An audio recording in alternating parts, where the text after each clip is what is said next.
We were looking at the Kepler problem last time, and we looked at the curve of effective potential, and it looked like what you have on the right hand side here. Okay, and we saw that it has a minimum, which is, it has only one minimum, and there are no other extremums, and the curve has this shape, and we want to analyze this Kepler problem further. Okay, but before we do so, let's just have some fun today with learning about some curves in polar form. So usually we are more familiar with curves in Cartesian coordinates, and today I would like to discuss about them in polar coordinates. So one of the simplest ones is a circle, and its equation is x square plus y square is equal to 1 if it is a unit circle. Okay,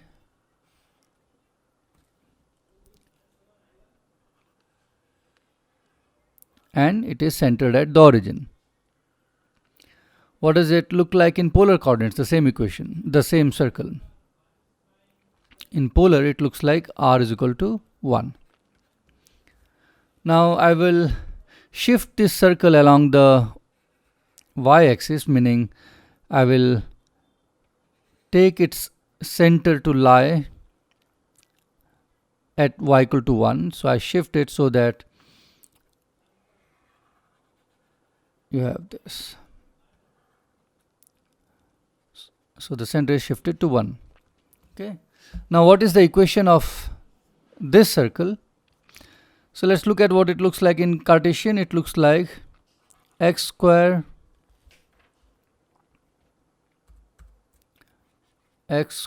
plus y minus 1 square equal to 1. Okay, let me draw the circle again so that those of you who are seeing it on smaller devices can see it easily.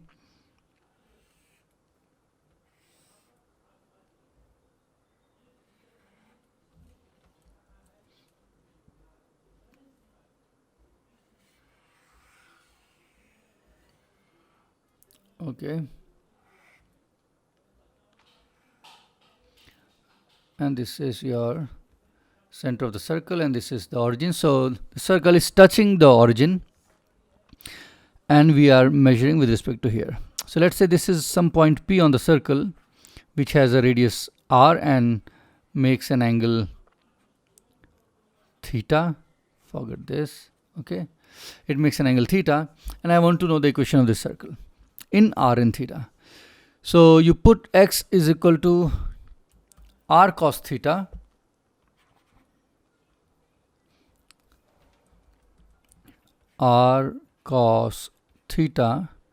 and you square it. Then you put y to be r sin theta, and then you have a minus 1. You square it, and that should be equal to 1. Now let's just do this very trivial algebra. I'm doing it because it's so trivial to show. So you open it up, it gives you an r square sin square theta that I will combine with this term, first term. Then you get a 1, and then the product, okay, the cross product. So I get this plus the first term from here gives me r square. Okay, I have used sin square theta plus cos square theta equal to 1. Then I have minus 2r sin theta, minus 2r sin theta, and then you get a 1 from here, but that cancels with that 1 here, so I get a 0 on the right hand side, which I can factor into r minus 2 sine of theta, that is equal to 0, and which immediately gives you the equation to be r is equal to 2 sine theta. Okay, so the equation of this is r is equal to 2 sine theta.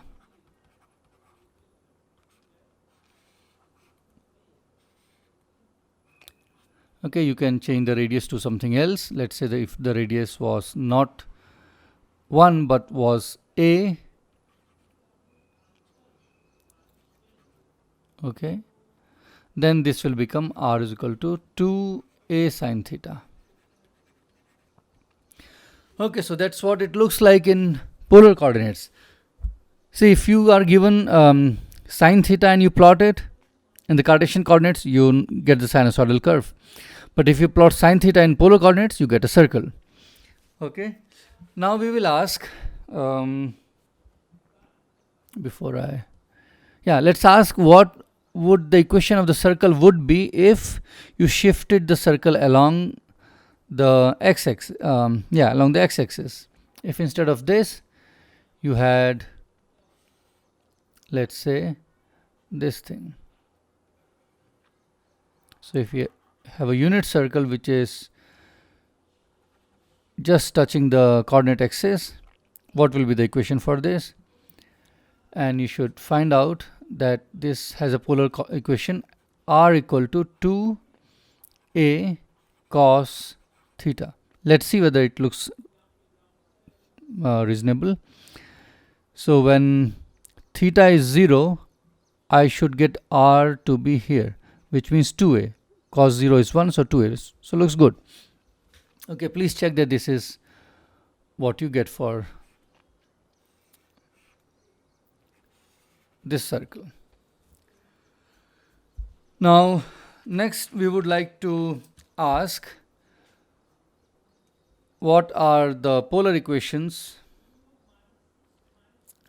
of parabola? So I would like to ask now, if I am given a parabola,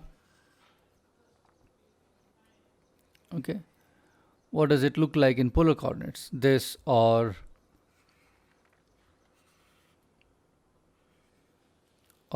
this. Okay, so let's look at this now.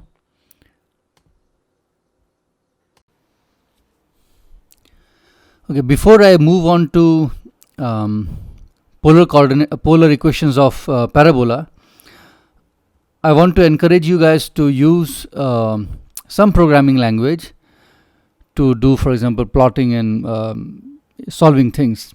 Okay, so this skill you should have, and I have here Mathematica in front of me. I believe you can access Mathematica for free online. Okay, so there is some freely available thing available from Wolfram. I checked the website, so I thought that maybe I'll show you how small things you can do here. This one is not free. This one is through my institute subscription, but you can search online. So let's say I want to just let me show you addition of two numbers here. So I write 2 plus 2 and I hit shift enter. Okay, so I should be pressing shift and then hitting enter. It calculates and you get 4. Okay, so that's the way. So it shows, I hope you can see here easily. Let me see if I can. Anyhow, so here it is line in 1, meaning I have input 1 here, 2 plus 2, and output 1 is 4. Okay. If you want to plot something, let's say you have some function sine of x. Okay, so here is the syntax. The sine should be written with capital S, and the function argument has to be in the square bracket. Okay, so that's what I'm doing. X ranges from, let's say, 0 to 2 pi. Pi, okay, so capital P, and for the plot, so I'm plotting this. You can learn the syntax on your own. I don't want to spend time on that. I just want to encourage you to do this. That's why I'm doing it here.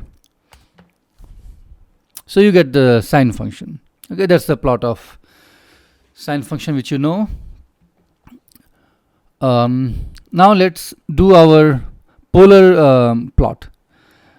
So I said that if you want to look at a circle, it will look like 2a sine theta, or 2 sine theta for a unit circle. So I want to plot it, and it is called polar plot if you want to plot in polar coordinates. So POLAR, capital PLOT.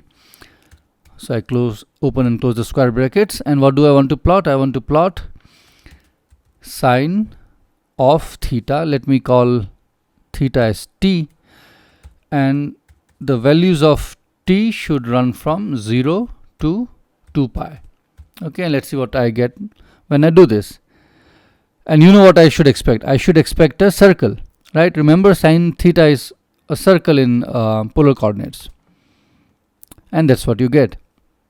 And you see here it is touching the x-axis on the circle is touching the x-axis. Okay, you may also see, let's say I change sine of t, okay, to cos of t. I can plot both the things together, but I don't want to do it right now. So cos of t here. Let's see, what do you expect? You expect the circle to be having its center on the x-axis. Okay, so this is what you get, let's say.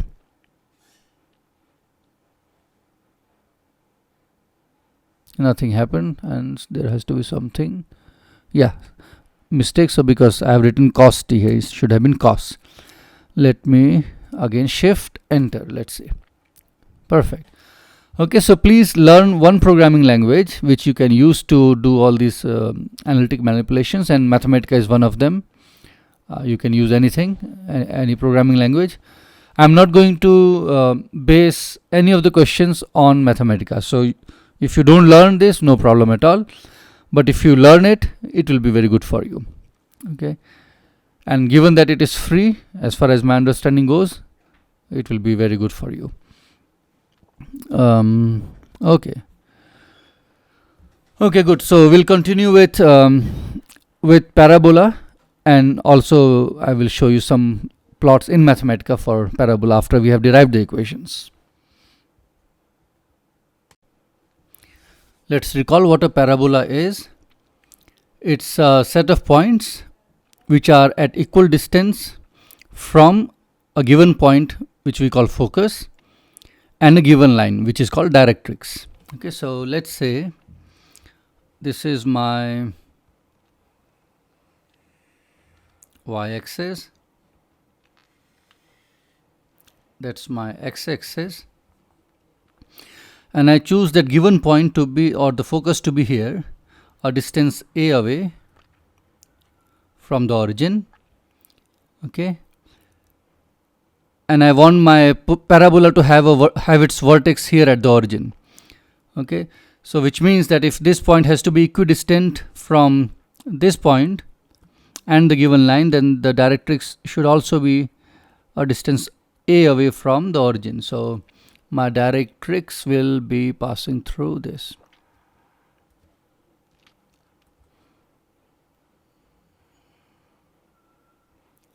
Okay, so this is my directrix.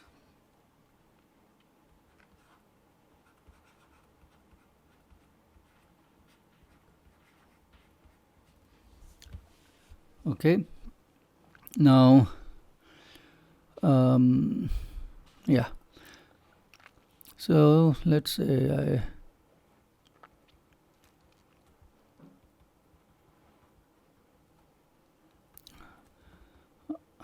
I draw a line parallel to the directrix or x-axis from here. This length is 2a from here to here, so I mark a length 2a here on this side, and similarly 2a on that side. So clearly, because this length is equal to this length, my parabola will pass through these 2 points as well, and then I can draw my parabola to be like this.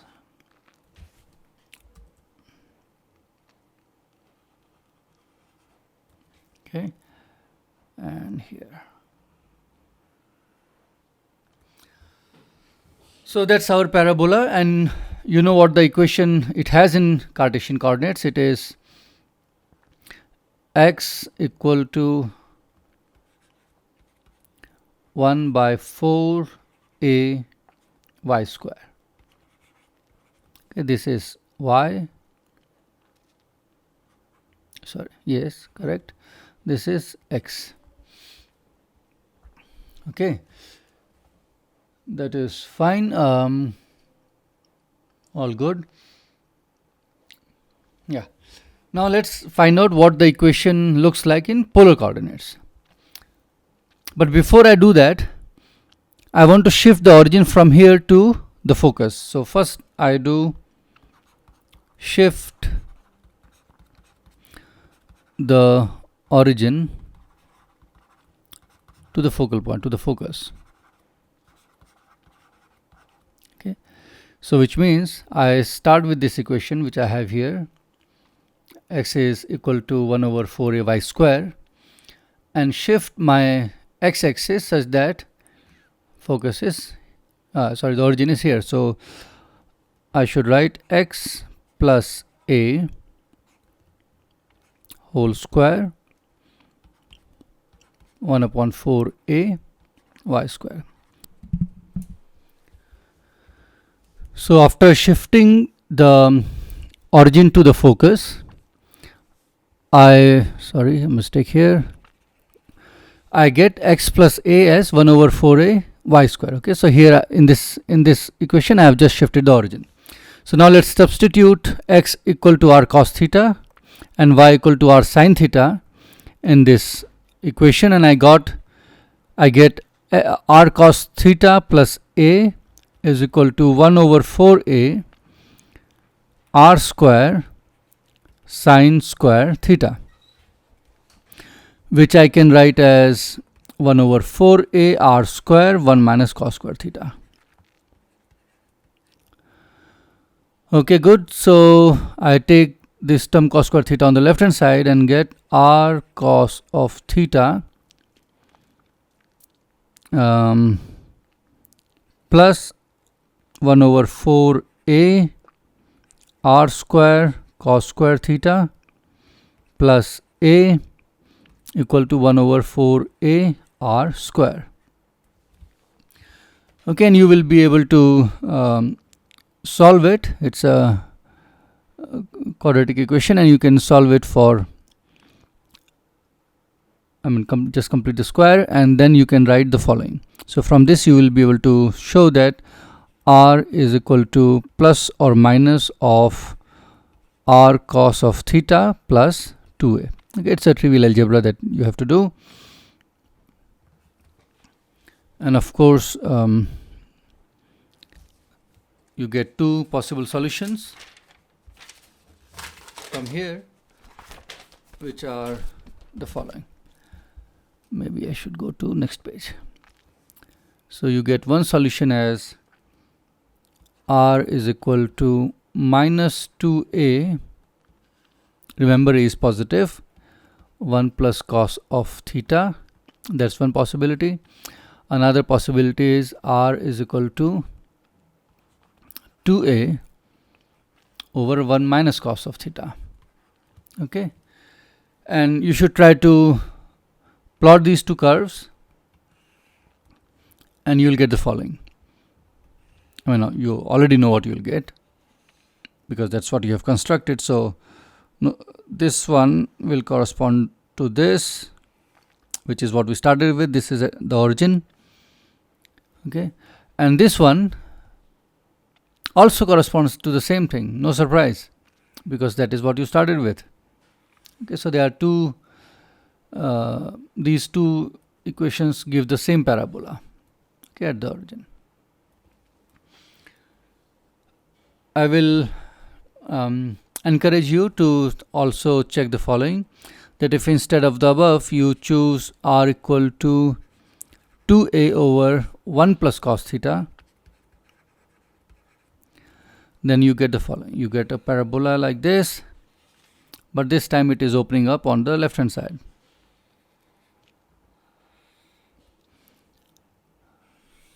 Okay, and similarly here, if you put r equal to minus 2a over 1 minus cos of theta, then you get this parabola.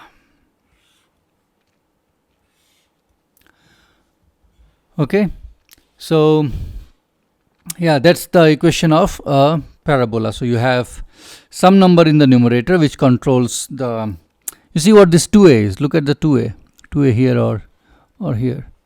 Okay, this 2a is just the distance of the vertex from the directrix. Okay, that's what it is.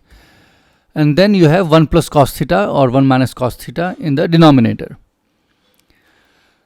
Okay, that's good. Next I would look at an ellipse. Okay, and write down its equation in polar coordinates.